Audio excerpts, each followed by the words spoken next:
And then the Dak Prescott contract, usually, as you know, it's a midnight, not just a midnight league, it's a 12:01 league. So you wait to the very end, which would be what, middle of June for July that? Or July 15th, middle of July. Yeah. Okay, so be that as it may, I think we've got a long way to go. What do you say to people who think that Dak's not worth the money that he's reportedly asking for? I think the problem is the question, then what? And I know I've seen some people do the equation like, oh, well, if you add Andy Dalton to, 7 other players you'd be able to afford if you walk away from Dak Prescott, well, wouldn't you have a better team then? And my answer to that is, well, yeah, you might be really good, and then you got to turn around and pay Andy Dalton. So, you tell me what you want to do.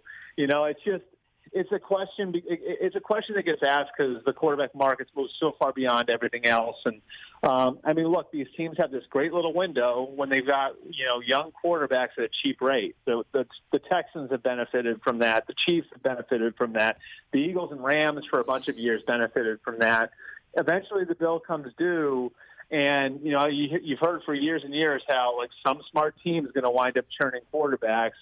I think the problem is the alternative is that you're sort of out there with everybody else looking for the next guy, and that's not an easy spot to be in. So, I think they get Dak done before July 15th. I think the key to the whole thing is going to be the length of the deal, not the dollars.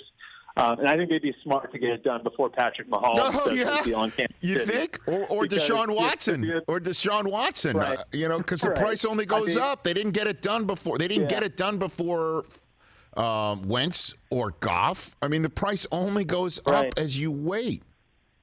That's it. That's the thing is, if we're sitting here, look, does $40 million sound like a lot for a quarterback right now? Yeah, it does, because Russell Wilson's, at 35 and he's the highest paid now, and that's $5 million more than 35. But if you wait, if you decide, okay, we're going to sit here and wait, it's possible a month from now we maybe have 2 guys. You could have Watson and Mahomes making $40 million a year. Now all of a sudden that's the bar. And I'm not saying they're going to get done that quickly, but we've all seen what happens with the quarterback market.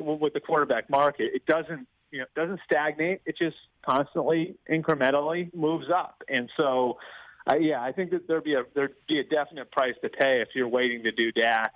And all you got to do is ask the Washington Redskins how the Kirk Cousins situation played out. If you want, a roadmap for what making quarterbacks play on the franchise tag does for you. Yeah, again, at some point, you're right. When you say churning quarterbacks, Dak is the perfect example of successful, shows a ton of promise, lots of upside, has a ton of great stats, still coming off, however, one of the more disappointing Cowboys seasons ever. And everybody who blames the coach, now that the coach is gone, is blaming Dak. And I'm just saying it's his turn. It's his time. You got to pay him before you get into this problem and ride with him.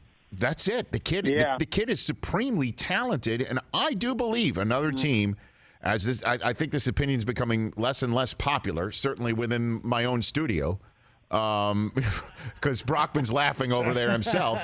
He's the king of, Andy Dalton stinks until actually I could use him as my own quarterback in New England, but then he winds up in Dallas and Dak isn't worth it. Let's go with Andy Dalton. Literally, that's been your stance, correct, Chris? Or is not exact. Look, I just don't think Dak should be the highest paid player in the NFL. He doesn't deserve it.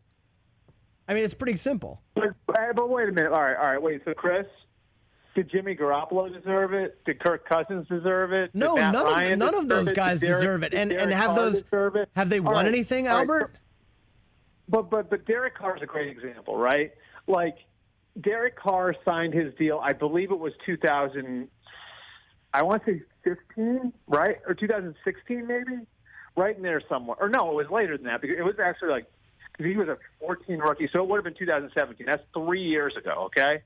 3 years ago, Derek Carr was the highest paid quarterback in football when he signed his deal, okay? Do you know how people are talking about his contract now, Chris? Right. He's a bargain. That's why they keep him around. I get it. But you know what his record is in the last 3 years? He's won 17 games in 3 years.